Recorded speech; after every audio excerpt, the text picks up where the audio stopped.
Monday, the 18th May 2025, I received intelligence reports that President William Ruto had ordered that I be dealt with once and for all. And since the goons sponsored by the state on several occasions had failed, police and other state security agencies had to come in. At about 11 a.m., same Sunday, 18th May 2025, this information was communicated to the Inspector General of Police, the Director General of the National Intelligence Service, and the Director of Criminal Investigations by the CS Interior Kipchumba Murkomen, and consequently, a killer squad composed of 101 lethal and dreaded officers from the administration police and seconded to the National Intelligence Service, accompanied by officers from the DCI, the Anti-Terrorism Police Unit, the General Service Unit, and the regular police were deployed. This killer squad have been carrying out extrajudicial killings and abductions.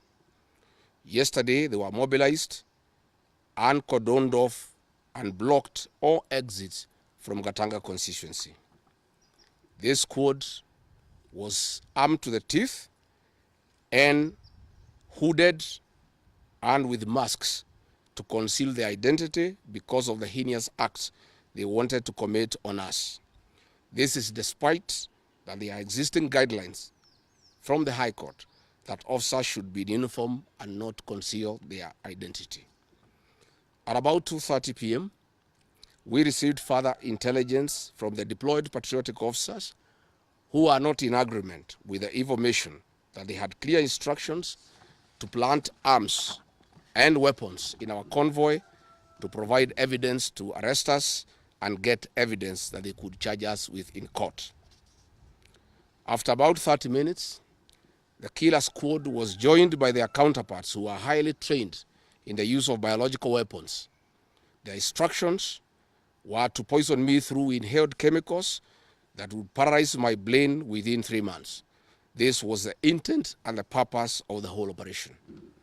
My team and I sought alternative routes as guided by the deployed security personnel, majority of whom are our supporters and opposed to what is going on.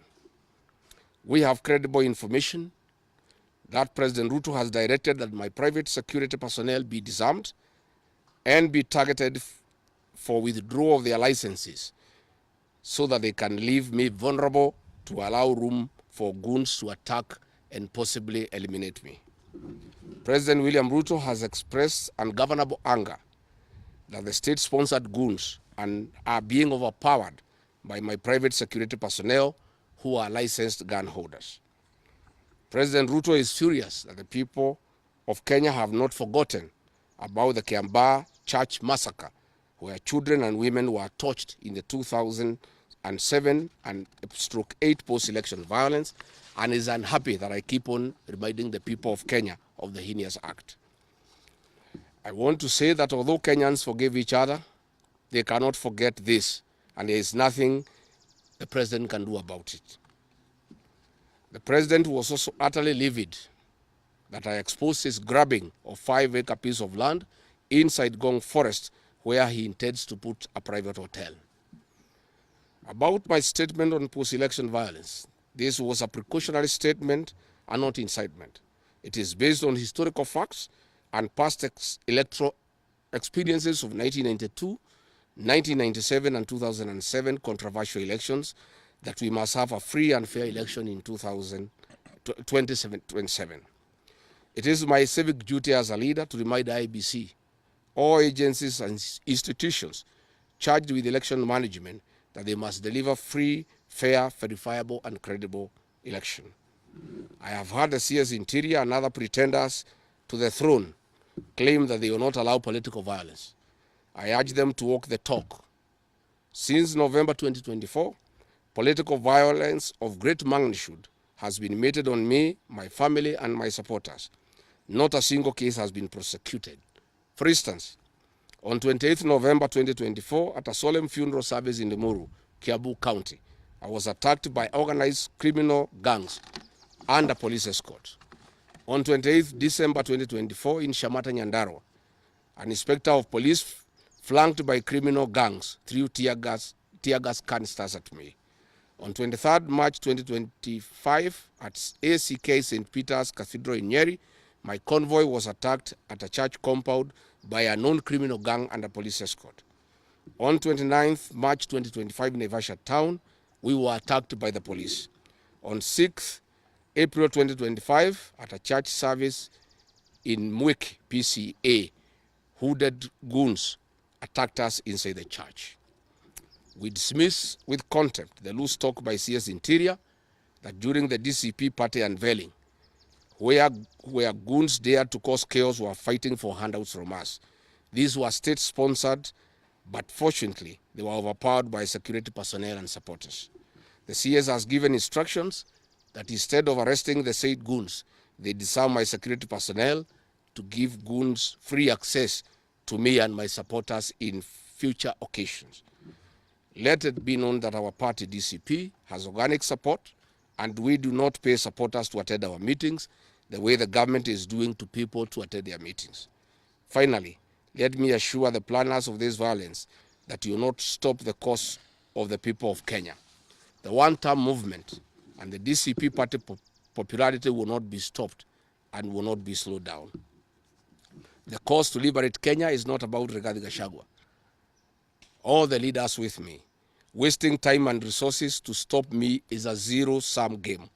The people of the Republic of Kenya have said that lies must stop, roads must be built, corruption must stop, abductions and extrajudicial killings must stop, education and health systems must work.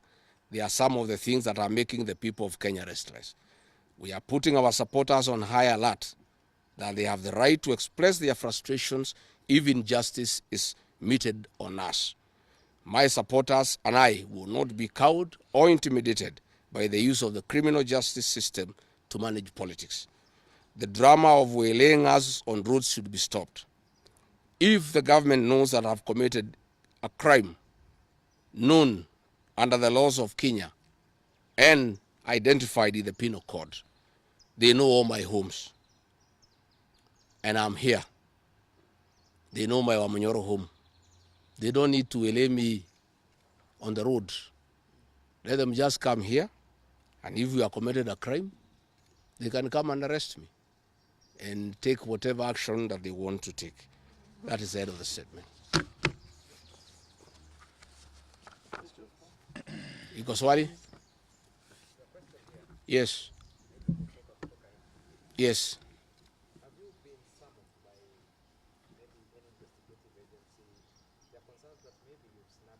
I have not been summoned by anybody, and I'm waiting if there is any summon. What happened is that they wanted to plant weapons in my convoy, and they wanted to use chemicals so that they can paralyze our brain the way they did to Kenneth Matiba. And that is why we had to take an alternative route to get here.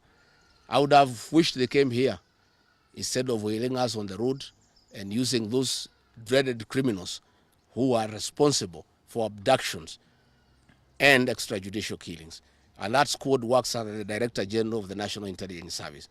It's 101 officers who are recruited from the administration police, and they have been given special training by the National Intelligence Service, and they are responsible for the abductions and extrajudicial killings. And that is the squad that had been planned yesterday and mobilized so that they can incapacitate me and my people. Yes.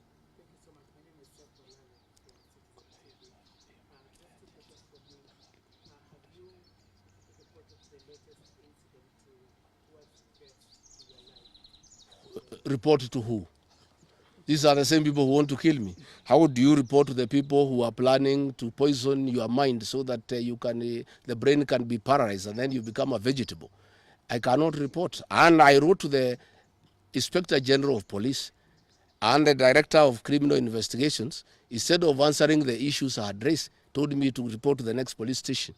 Yet all these things have happened under the cover of the police. So it is useless to go and report to the police. That is why I'm talking to the people of Kenya, so that if anything happens to me, President William Ruto must be held accountable. And I want to say, when they hounded me out of office, I pleaded with my supporters to stay calm and express their displeasure by singing. That is no longer going to be the case.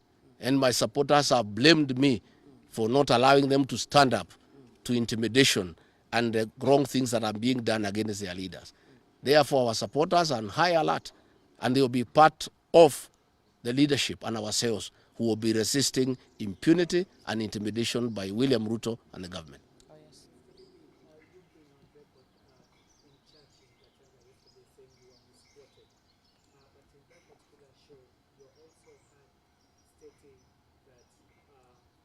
Should the elections be rigged in 2027, then it's going to be worse than how it was. I didn't say I was misquoted. I said the interpretation is wrong. People are not interpreting what I said correctly. Mine is a cautionary statement. And history is very important. During the finance bill of 2024, I did caution President William Ruto and the cabinet that it will bring problems because I listened to the people of Kenya. When a member of parliament from Rift Valley says that even if the votes are not enough, they will know how to manufacture them. When another leader from Rift Valley says they can rule for 24 years, these are the things that have put the people of Kenya on notice, and people are speaking. And as a responsible leader, I must caution IBC that the people of Kenya are saying, please don't try.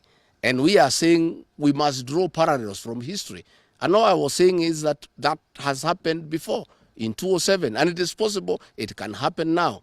And I was asking IBC to be patriotic enough to make sure they don't put the country into a crisis. That is all I did. I did not ask anybody to cause violence. I did not say people will fight each other. I just said, let's be careful. This has happened before, and it was bad. And from the way people are speaking, it could be worse. That is all I said. Yes, Waweru.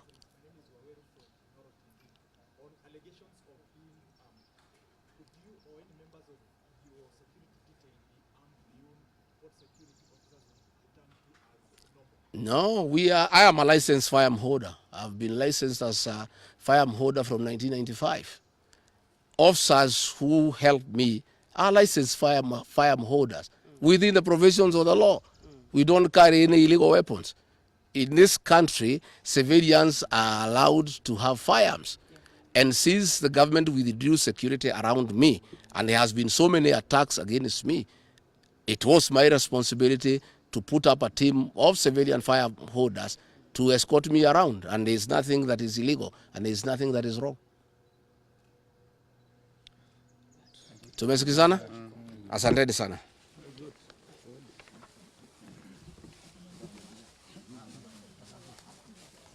Karungo.